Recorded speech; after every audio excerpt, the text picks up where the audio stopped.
तो आज हम लोग पढ़ेंगे पदार्थ अवस्था परिवर्तन। ठीक ना, पदार्थ की अवस्था में कैसे परिवर्तन होता है और वो कौन कौन से होते हैं। तो डालेंगे पदार्थ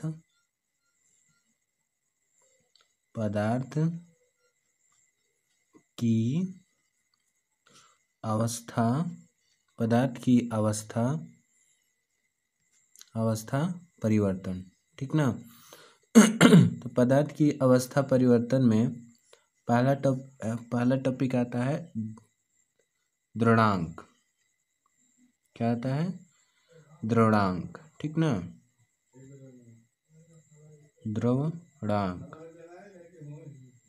द्रवणांक। ठीक, द्रवणांक को हिंदी में कहते हैं मेल्टिंग पॉइंट। ठीक ना। तो इसे जानेंगे द्रवणांक क्या होता है। द्रवणांक गर्म करने पर जब ठोस पदार्थ होते हैं, ठोस पदार्थ द्रव अवस्था में परिवर्तन होता है। यानी जो ठोस पदार्थ होते हैं वो द्रव अवस्था में परिवर्तित हो जाते हैं। ठीक ना। इसमें से कुछ अधिकांश भाग क्या होते हैं, विशेष दाब तथा नियत ताप पर क्या होते हैं, परिवर्तन हो जाता है। ठीक ना। और यह नियत ताप वस्तु का द्रवणांक कहलाता है। यह नियत ताप जो होता है वो वस्तु का द्रवणांक कहलाता है। तो लिखेंगे गर्म करने पर जब ठोस पदार्थ गर्म करने पर जब ठोस पदार्थ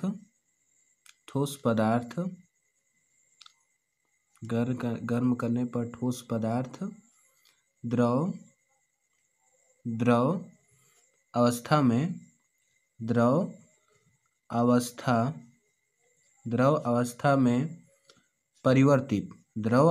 में परिवर्तित होते हैं। ठीक ना। तो होते हैं लिख देंगे, होते हैं। तो उनमें से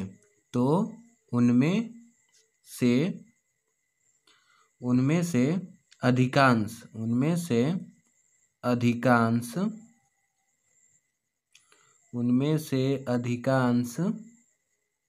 में यह परिवर्तन होता है। यह परिवर्तन कैसे होता है? एक विशेष दाब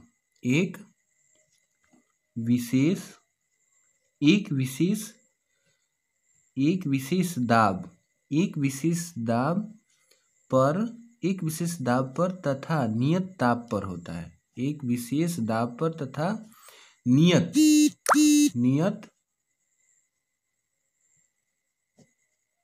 जो होता है नियत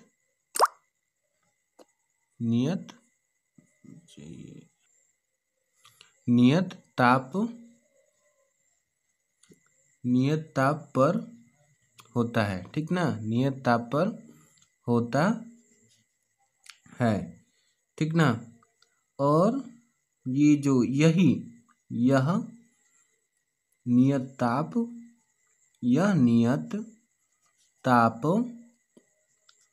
वस्तु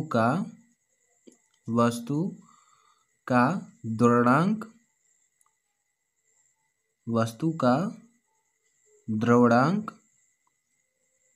द्रवणांक कहलाता है। ठीक ना, वस्तु का द्रवणांक कहलाता है। ठीक ना।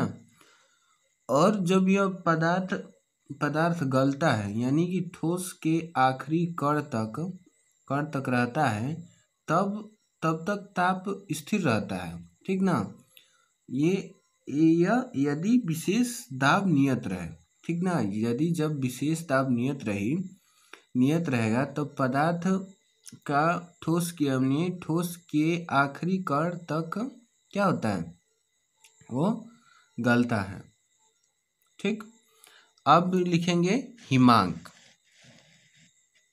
ठीक ना,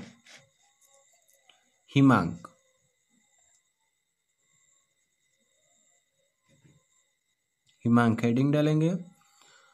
अब हिमांक के बारे में जानेंगे, यानी कि किसी विशेष दाब पर वह नियत ताप जिस पर कोई द्रव जमता है हिमांक कहलाता है। यानी द्रव का जमना ही हिमांक कहलाता है। तो लिखेंगे किसी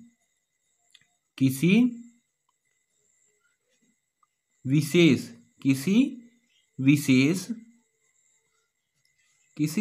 दाब पर वह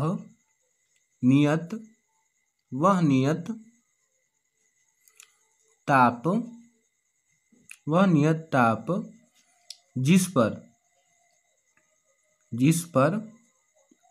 कोई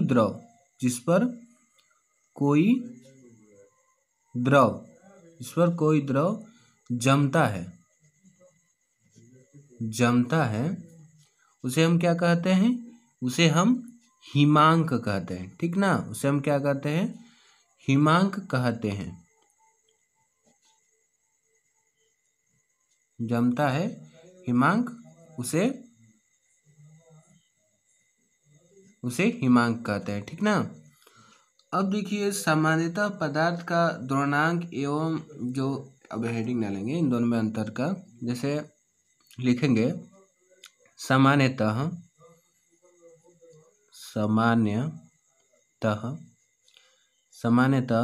पदार्थ का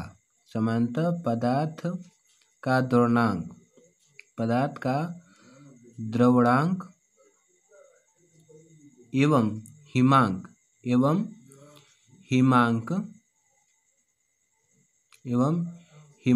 का मान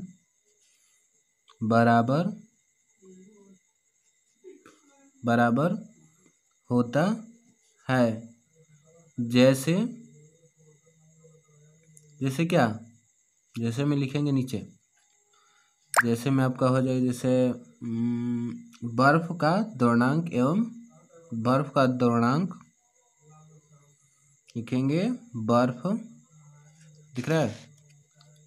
बर्फ का द्रव्यमान, यह है द्रव्यमान। ठीक ना, द्रव्यमान एवं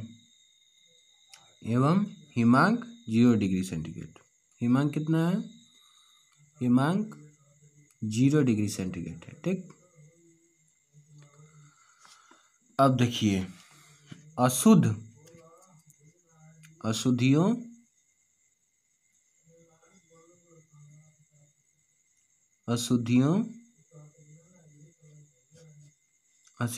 की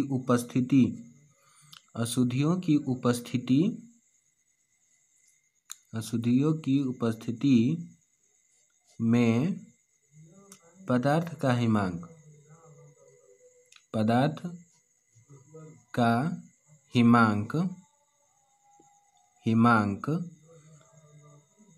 और द्रव्यमान दोनों कम हो जाता है। दोनों क्या हो जाता है? कम हो जाता है। कम हो जाता है। जब अशुद्धियों की उपस्थिति में पदार्थ होगा तो उसका हिमांक एवं द्रव्यमान दोनों ही कम हो जाता है। ठीक ना। तो आज इतना ही, और आगे हम पढ़ाएंगे आपको द्रव्यमान पर दाब का प्रभाव। ठीक ना।